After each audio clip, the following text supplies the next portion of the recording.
Hello students. So today we are going to start with our new MCQ session on content writing. This is your part 1 for MCQ session on content writing. Students, जैसे कि आप जानते हैं कि अभी आप लोग के एग्ज़ाम्स पास आ गई हैं और हमारा थियरी पोर्शन जितना था कंटेंट राइटिंग का वो सब हो चुका है। तो ये जो सेशन है ये मैं आप लोगों के लिए एज अ रिविज़न लेके आई हूँ, जिससे कि आपको कंटेंट राइटिंग का एमसीक्यू क्वेश्चंस कैसे आ सकते हैं उसका एक आइडिया मिल जाए। ठीक है, क्योंकि आप लोगों का जो एग्ज़ाम होने वाला है वो एमसीक्यू पेपर होने वाला है, तो आप लोग को आइडिया होना चाहिए कि जो क्वेश्चंस है वो किस टाइप के आ सकते हैं और आपको उन्हें कैसे सॉल्व करना है। तो स्टूडेंट्स, आप लोगों को अब आज today is 5th of November, so from today onwards continuous 5 days आपके लिए 5 सेशंस में लेके आऊँगी, जहाँ पे आपको कंटेंट राइटिंग के सारे यूनिट्स कवर हो जाएंगे और सारे यूनिट्स के एमसीक्यू क्वेश्चंस मैं उसमें मैक्सिमम कवर करने की कोशिश करूँगी। ठीक है स्टूडेंट्स, तो आप लोगों को सिर्फ ये करना है कि मेरे चैनल को सब्सक्राइब करिए, बेल नोटिफिकेशन ऑन करके रखिए, सो दैट जैसे ही मैं वीडियो डालती हूँ आप लोगों का उसको नोटिफिकेशन मिल जाए। ठीक है, चलिए ज़्यादा टाइम वेस्ट किए बिना हम लोग हमारा आज का सेशन शुरू करते हैं, जो कि प्योरली यूनिट 1 पे है। ठीक है, आपका जो यूनिट 1 है उसके ऊपर ही आज का एमसीक्यू सेशन है। So let's start. Here is your first question. Sorry, why content writing is more essential than other forms of writing. Other forms of writing के कंपैरिजन में कंटेंट राइटिंग ज़्यादा एसेंशियल क्यों है? What why it is more essential? So यहाँ पे आपको 4 options दिए हुए हैं, उसमें से एक ऑप्शन आपका करेक्ट आंसर है। So what is the correct answer? First option is data analyser for the mass, ad maker, self profitability, all of this. क्या लगता है कि कंटेंट राइटिंग जो है ये ज़्यादा एसेंशियल है then other forms of writing? अगर ऐसा है तो किस लिए है? क्योंकि ये डेटा एनालाइजर का काम करता है, या एड मेकिंग का काम करता है, ये सेल्फ प्रॉफिटेबिलिटी के लिए सही है, या ये सारे ही ऑप्शन सही हैं? क्या लगता है आपको? What is the correct answer? So here the correct answer is D, क्योंकि सारे ही ऑप्शंस जो हैं ये इसके करेक्ट आंसर्स है, करेक्ट ऑप्शंस है। चलिए चलते हैं नेक्स्ट क्वेश्चन पे। Next is, as a content writer what do you mean by social media content writing? As a content writer what do you mean as a अगर आप content writer हो तो आपको क्या लगता है कि सोशल मीडिया कंटेंट राइटिंग का मतलब क्या होता है? Students, whenever you solve the MCQ questions, first of all आपको क्वेश्चन अच्छे से समझ के लेना है। ठीक है, until unless you are not clear with the questions तो आप उसके ऑप्शंस, सही ऑप्शंस ऑप्ट नहीं कर पाओगे। तो जब भी आप MCQ कोई भी सब्जेक्ट का सॉल्व कर रहे हो तो सबसे पहला काम है कि उसका जो क्वेश्चन है वो पहले आप अच्छे से समझ लो and then only proceed towards the option. So the option is social media content writing is all about writing option. Social media content writing जो है ये सारा के सारा राइटिंग ऑप्शन के बारे में है। Social media content writing is to target the right audience, the overall message should be written in your voice and it should be easy and make proper communication with the audience. और the social media content writing is the only way to connect with the audience. And the last option is social media content writing is about writing anything on social media. क्या लगता है, क्या social media content writing सिर्फ writing options के बारे में ही होता है, या social media content writing is only about writing anything on social media? Social media में आप कुछ भी लिख दो तो कंटेंट राइटिंग हो जाएगा, या फिर content writing is the only way to connect with the audience, या सोशल मीडिया कंटेंट राइटिंग सिर्फ एक तरीका होता है जिससे कि हम ऑडियंस से मिल सकते हैं? तो क्या लगता है आपको इसका करेक्ट ऑप्शन क्या होगा? So the correct option is B. इसका जो करेक्ट ऑप्शन है वो बी है। अब वो कैसे है स्टूडेंट्स? देखो, social media content writing is to target, what is the main purpose of social media content writing? Is to target your right audience. जो ऑडियंस को आप टारगेट करना चाहते हो उसको आप टारगेट कर पाओ। आपका जो ओवरऑल मैसेज है वो रिटर्न होना चाहिए, प्रॉपर होना चाहिए, ईजी टू अंडरस्टैंड होना चाहिए, और साथ साथ वो इतना प्रॉपरली कम्युनिकेट होना चाहिए जो कि ईजीली आपके ऑडियंस को कम्युनिकेट हो सके। So the right option of question number 2 is B. Now question number 3, what thing should you bear in mind when writing something, जब आप कुछ लिखते हो एज अ कंटेंट तो आपको कौन सा पॉइंट ध्यान में रखना होगा। तो first is your target audience, यानी जिन ऑडियंस के लिए आप बना रहे हो उनको आपको ध्यान में रखना है। या पर्पस ऑफ राइटिंग, किस चीज़ के लिए आप लिख रहे हो वो पर्पस आपको पता होना चाहिए। The message you want to convey, क्या मैसेज आप कन्वे कर सकते हो वो ध्यान में रखना है, या ये तीनों भी पॉइंट आपको ध्यान में रखना है। स्टूडेंट्स जिन्होंने क्लासेस रेगुलर किए हैं तो उनको थियरी पूरा की पूरा क्लियर होगा, और जिनकी थियरी क्लियर होगी they may be easily answer the questions, उनको इजीली क्वेश्चन का आंसर आएगा। तो आप लोगों को ध्यान रखो और थियरी अच्छे से एक बार रीड करो अपने नोट्स में से, और उसके बाद MCQ क्वेश्चंस सॉल्व करने की कोशिश करोगे। और ये सारे क्वेश्चंस अपने नोटबुक में नोट डाउन करके रखो, so that before your examination आप एक बार पूरा रिवाइज कर पाओ। सो the correct answer is D. Yes, the correct answer is D. क्यों? क्योंकि ये सारे पॉइंट्स आपको ध्यान रखना है जब भी आप कंटेंट राइटिंग करते हो। आपके ऑडियंस क्या है, किस टाइप के ऑडियंस को आपको टारगेट करना है वो ध्यान रखना है, आपका पर्पस ऑफ राइटिंग पता होना चाहिए, and the message that you want to convey वो भी उसमें क्लियर होना चाहिए। Now the question number 4, to get accomplishment and guarantee success in the field of content writing you just need to focus on the right dash। जब भी अगर आप चाहते हो कि कंटेंट राइटिंग की फील्ड में आपको गारंटी सक्सेस मिले तो आपको किस पॉइंट के ऊपर ध्यान रखना है। On the right career, technicalities, livelihood और ऑथरशिप। करियर, राइट करियर होना चाहिए, राइट टेक्नैलिटीज होनी चाहिए, राइट लाइवलीहुड होना चाहिए और राइट ऑथरशिप होना। देखो, राइट करियर होना ये तो ऑप्शन सरासर गलत है। जब भी आपके पास 4 ऑप्शंस है तो उसमें से जो आपको बिल्कुल गलत लग रहे हैं सबसे पहले उनको काट दो। तो right career this is not necessary, right livelihood ये भी ज़रूरी नहीं है, एंड राइट ऑथरशिप भी नहीं। इसमें जो सबसे इम्पॉर्टेंट है जिसमें आपको फोकस करना है वो है राइट टेक्नैलिटीज़। चलिए देख लेते हैं क्या है correct option. Yes, the correct option is B, that is technicalities. Question number 5, content writing involves, content writing में क्या क्या इन्वॉल्व होता है। First, writers who produce engaging content, writers who produce engaging content, focus on addressing the research objectives, a desk research study और extended essay. Content writing में क्या क्या involve होता है। ऑप्शंस एक बार ध्यान से पढ़िए और करेक्ट आंसर देने की कोशिश कीजिए। कमेंट बॉक्स में आप अपने आंसर्स दे सकते हो, और पूरा सेशन एंड होने के बाद आप काउंट करोगे कि आउट ऑफ 20 क्वेश्चंस आपके कितने क्वेश्चंस करेक्ट आए हैं। ठीक है, तो the correct option is a, that is writers who produce engaging content. Content writing involves writers who produce engaging content. Now next is question number 6, who is a content writer. किसे हम content writer या कौन content writer कहलाता है। ठीक है, first is cyber journalist, online writers, net सेवी researchers and composers, या all of this. Online writers हैं उनको हम कंटेंट राइटर कहते हैं, साइबर जर्नलिस्ट को हम कंटेंट राइटर कहते हैं, नेट सेवी रिसर्चर्स एंड कंपोजर्स को हम कंटेंट राइटर कहते हैं, या इनमें से सभी को हम कंटेंट राइटर्स कहते हैं।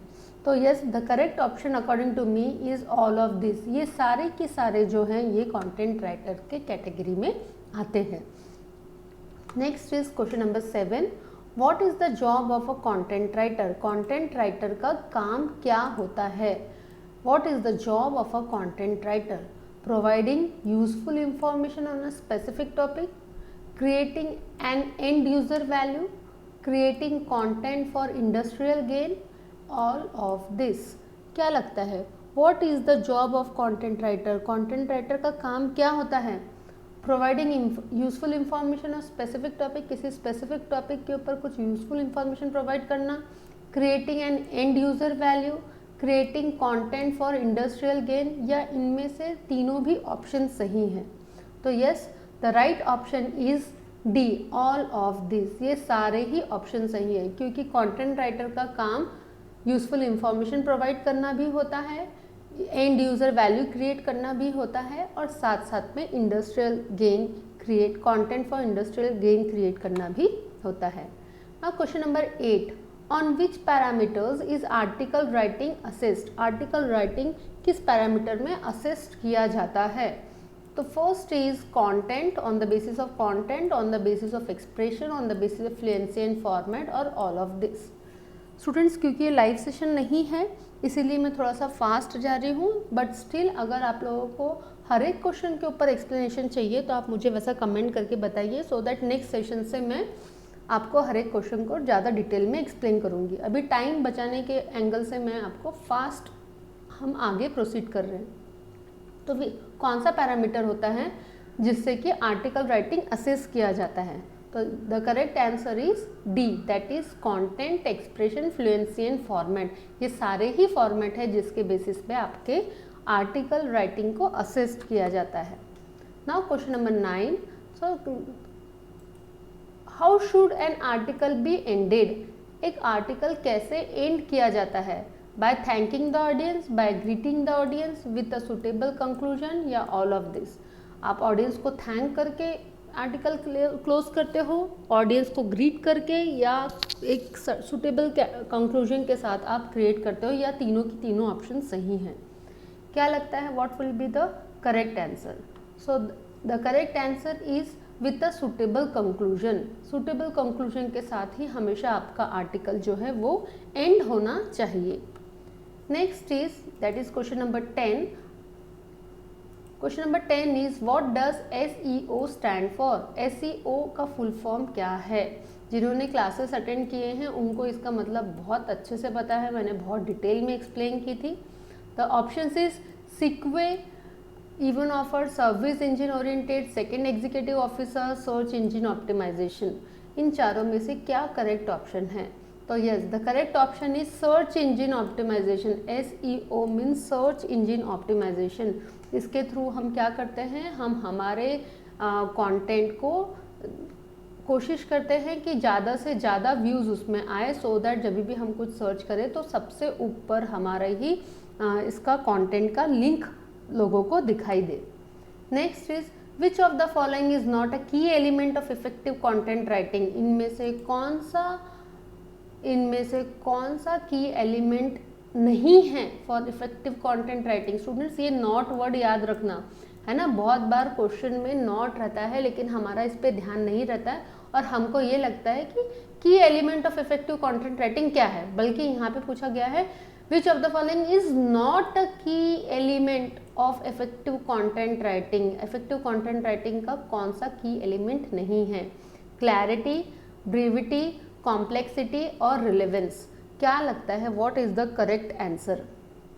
क्लियर नहीं होना चाहिए, ब्रीविटी नहीं होना चाहिए, कॉम्प्लेक्सिटी नहीं होना चाहिए, या रिलेवेंस नहीं होना चाहिए? Yes, the correct answer is C, that is complexity. Effective की एलिमेंट ऑफ इफेक्टिव एक कंटेंट राइटिंग को इफेक्टिव कंटेंट राइटिंग बनाने के लिए उसमें कॉम्प्लेक्सिटी नहीं होनी चाहिए। जैसे कि हमने इसके पहले क्वेश्चन में देखे थे कि जो आपका कम्युनिकेशन है वो इजी टू अंडरस्टैंड होना चाहिए, दैट मीन्स ओनली कि कॉम्प्लेक्स नहीं होना चाहिए। ठीक है, तो क्वेश्चन को प्रॉपरली समझते हुए सॉल्व करना है क्वेश्चंस। देखिए question number 12, which of the following, again यहाँ पे नॉट वर्ड है, which of the following is not a stage in the content writing process? Content writing process में इसमें से कौन सा स्टेज नहीं होता है? रिसर्च होता है, एडिटिंग होती है, पब्लिशिंग होती है कि नहीं, और प्रमोशन होता है। तो यस, द करेक्ट ऑप्शन इसमें से जो चीज़ नहीं होती है वो होता है पब्लिशिंग। कभी भी कंटेंट राइटिंग प्रोसेस के स्टेज में पब्लिशिंग नहीं की जाती है, रिसर्च होता है, एडिटिंग होता है और प्रमोशन होता है। Now next question is question number 13, which of the following is not a factor to consider when defining a target audience for content writing? Again ये नॉट वाला क्वेश्चन है ना, तो सबसे पहले नॉट को हम अंडरलाइन कर लेते हैं। इनमें से कौन सा फैक्टर कंसिडर किया जाता है जब हम टारगेट ऑडियंस के लिए कंटेंट राइटिंग बनाते हैं? डेमोग्राफिक्स, फिजियोग्राफिक्स, जियोग्राफिक्स, लोकेशन और रैंडम सिलेक्शन। कौन से फैक्टर को हम यहाँ पे कंसिडर नहीं करते हैं? तो yes, the correct option is D, that is random selection. Random selection को हम कंसिडर नहीं करके चलते हैं। Now question number 14, which of the following is not a part? Which of the following is not a part? Again यहाँ पे not है, है ना, इसको ध्यान रखोगे। Not a part of the editing process in the content writing. Content writing में जब आप एडिटिंग प्रोसेस करते हो तो इसमें से कौन से बात को आपको उसे ध्यान में नहीं रखना है, या इसमें से कौन सा ऑप्शन है जो हम लोग एडिटिंग के टाइम पे नहीं करते हैं। Proofreading for grammar and spelling errors, fact checking information, rewriting the entire content from the scratch और improving clarity and coherence. But obvious है कि हम जब प्रूफ रीडिंग करेंगे या एडिटिंग करेंगे तो वहाँ पे हम एडिट करते समय प्रूफ रीडिंग करेंगे, फैक्ट चेकिंग करेंगे, ये ज़रूरी चीज़ होती है, इम्प्रूविंग क्लैरिटी एंड कोहिरेंस ये करेंगे, लेकिन हम वापस से पूरा की पूरा कंटेंट को स्क्रैच से फिर से रीराइट नहीं करते हैं। तो yes, the correct option is C. कभी भी ध्यान रखना, जब हम एडिटिंग करते हैं तो हमने जो कंटेंट बना चुके हैं उसको हम एक बार ग्रामर और स्पेलिंग एरर्स चेक करने के लिए प्रूफ रीडिंग करते हैं। उसके बाद हम फैक्ट चेकिंग इन्फॉर्मेशन है, जो इन्फॉर्मेशन हम उसमें डाल रहे हैं उसका फैक्ट चेकिंग करते हैं कि वो सारी इन्फॉर्मेशन 100% करेक्ट होनी चाहिए। साथ साथ में हम उस पर कोशिश करते हैं कि हम उसको ज़्यादा उसकी क्लैरिटी को इम्प्रूव करें, लेकिन हम यहाँ पे कभी भी हमारे कंटेंट को फिर से रीराइट नहीं करते हैं। Now question number 15, which of the following is not a common content format. इसमें से कौन सा कॉमन कंटेंट फॉर्मेट नहीं है, कंटेंट फॉर्मेट नहीं है। ब्लॉग पोस्ट है, पॉडकास्ट है, इन्फोग्राफिक्स है। क्या न्यूज़लेटर आर्टिकल कंटेंट फॉर्मेट में, कॉमन कंटेंट फॉर्मेट में आता है? नहीं आता है, इसीलिए इसका जो करेक्ट ऑप्शन है that is newspaper article. Now question number 16, dash writing offers. अब क्वेश्चन को ध्यान से सुनो, ठीक है, क्वेश्चन को ध्यान से सुनो। Dash writing offers potential creative use of text, audio, video, live action, background sound, graphs, charts, photographs and even animation. ठीक है, कौन सा राइटिंग ये सारी चीज़ें ऑफर करता है? Web writing, print writing, both of this और नन ऑफ दिस। देखो बोथ ऑफ दिस कैसे हो सकता है, यहाँ पे उसने नन ऑफ दिस तो है नहीं, ये आप काट दो। अब यहाँ पे क्या बोला है कि ये एक ऐसा राइटिंग है जो कि क्रिएटिव यूज ऑफ टेक्स्ट तो करता है। अब टेक्स्ट वेब में भी होता है और प्रिंट में भी होता है, पर क्या प्रिंट में ऑडियो, वीडियो, लाइव एक्शंस और बैकग्राउंड साउंड पॉसिबल है? जब आप प्रिंट मीडिया यानी आप न्यूज़पेपर, मैगजीन्स, ईमेल के थ्रू आया हुआ कुछ कंटेंट अगर आप पढ़ते हो तो क्या उसमें ऑडियो, वीडियो, लाइव एक्शन या बैकग्राउंड साउंड होता है? जी नहीं, ये इनमें से ये सारी चीज़ें या एनिमेशन नहीं होता है, इसीलिए प्रिंट मीडिया तो हो ही नहीं सकता। तो अब प्रिंट राइटिंग नहीं है, इसका मतलब बोथ ऑफ दिस भी नहीं है, नन ऑफ दिस भी नहीं है, तो बचा क्या? वेब। तो करेक्ट ऑप्शन इज वेब, क्योंकि वेब राइटिंग में ही ये सारी चीज़ें पॉसिबल होती है। Next is question number 17, the main goal of content writing is to. क्या है मेन गोल कंटेंट राइटिंग का? एंटरटेन द रीडर, रीडर को एंटरटेन करना, इंफॉर्म, एडुकेट और persuade the readers, promote a personal brand और all of this, या इनमें से सब कुछ।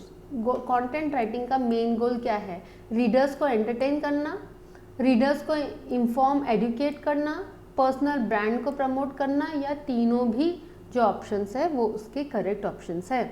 सोचिए क्या है इसका correct option? Yes, the correct option is B, that is inform, educate और परसुएट द रीडर। ये कंटेंट राइटिंग का मेन गोल होता है। Now question number 18, what is the average time spent by a person consuming online content daily? on an average daily एक person कितना time spend करता है? 7 hours, 10 hours, 9 hours और 5 hours. क्या लगता है? आप लोग भी सब जन फ़ोन यूज़ करते हैं, तो क्या लगता है कितना टाइम हम on an average daily spend करते हैं? Yes, the correct option is 7, that is 7 hours. Correct option is A, that is 7 hours. Now question number 19, what is the primary goal? What is the primary goal of a content writing? Content writing का primary goal क्या है? To attract, engage and retain readers. Readers को ज़्यादा से ज़्यादा attract करना, engage रखना हमारे इसमें कंटेंट में और रिटेन करना। To promote businesses on social media, social media businesses को सोशल मीडिया के थ्रू प्रमोट करना। To create content for products and services, products and services के लिए कंटेंट क्रिएट करना। To provide information to the target audience, target audience को information provide करना। तो correct answer है इसका A, that is to attract, engage and retain readers. क्या था क्वेश्चन स्टूडेंट्स यहाँ पे, what is the primary goal of content writing, content writing का मेन प्राइमरी गोल क्या है, तो प्राइमरी गोल होता है ज़्यादा से ज़्यादा रीडर्स को अट्रैक्ट करना, एंगेज करना और रिटेन करना।